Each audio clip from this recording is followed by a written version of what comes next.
Bonjour à tous, ici Jarexta et aujourd'hui on se retrouve pour la présentation de la troisième bêta de l'iOS 8. Donc si vous êtes sur la bêta 2 d'iOS 8, vous la téléchargez directement depuis en OTA.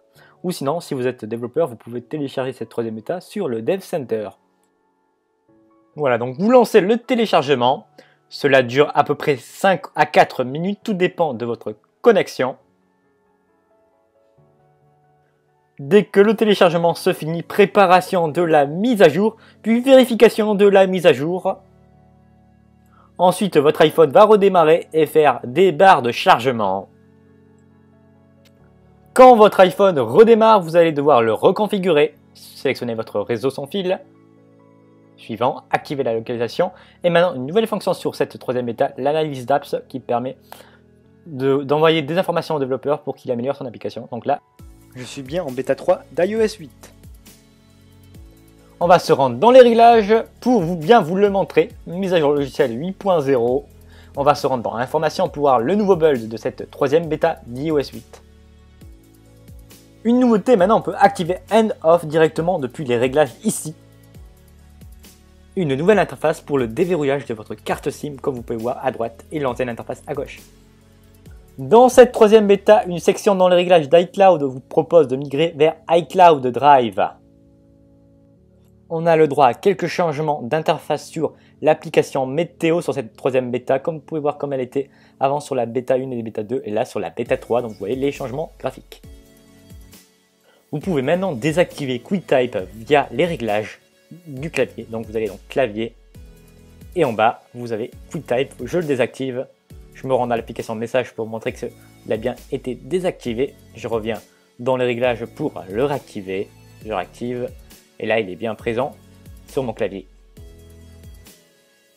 Dans cette troisième bêta, le bouton effacer du centre de notification évolue. Vous voyez, il est bien plus classe et maintenant on a une flèche qui vous permet de supprimer un par un vos mails par exemple ou toute notification sur votre centre de notification.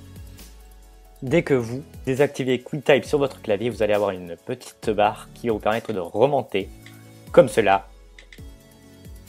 Une nouvelle fonction est disponible dans les réglages de l'application Message, conservée automatiquement, c'est-à-dire que dès qu'on va vous envoyer une photo ou une vidéo via l'application Message par un message ou SMS, elle sera directement sauvegardée. Dans cette troisième bêta d'iOS 8, l'interface des raccourcis de vos contacts favoris a changé. Dès que votre contact n'a plus de photos, il est plus en mode flou, mais tout simplement sur un fond bleu, par exemple si votre fond d'écran est bleu, avec un caractère en blanc. Dans les réglages, il est maintenant possible de désactiver toutes les notifications d'une application en un seul coup, en désactivant autoriser les notifications. Cela est simple comme ça, vous avez désactivé totalement les notifications. Dans la bêta 2, il y avait une nouveauté sur Assistive Touch. On pouvait activer le centre de contrôle depuis et maintenant on peut aussi activer le centre de notification, ce qui ne marchait pas sur la bêta 2. J'active le centre de notification, ça marche parfaitement.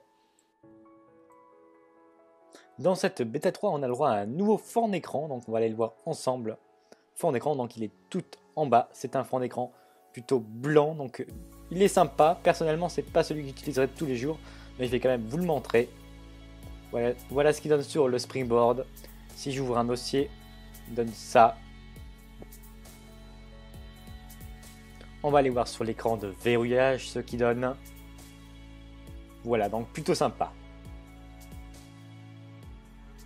La vidéo se termine, c'était Jarexta pour vous présenter la troisième bêta d'iOS 8. S'il y a des nouveautés que j'ai pas présentées dans cette vidéo, n'hésitez pas à me le faire savoir en commentaire. Si vous avez aimé la vidéo, n'hésitez pas à mettre un pouce bleu, à la commenter et très important à vous abonner à ma chaîne YouTube, ce qui vous permettra de recevoir mes prochaines vidéos sur le Jarek et l'iOS 8. C'était Jarexta et moi je vous dis à la prochaine.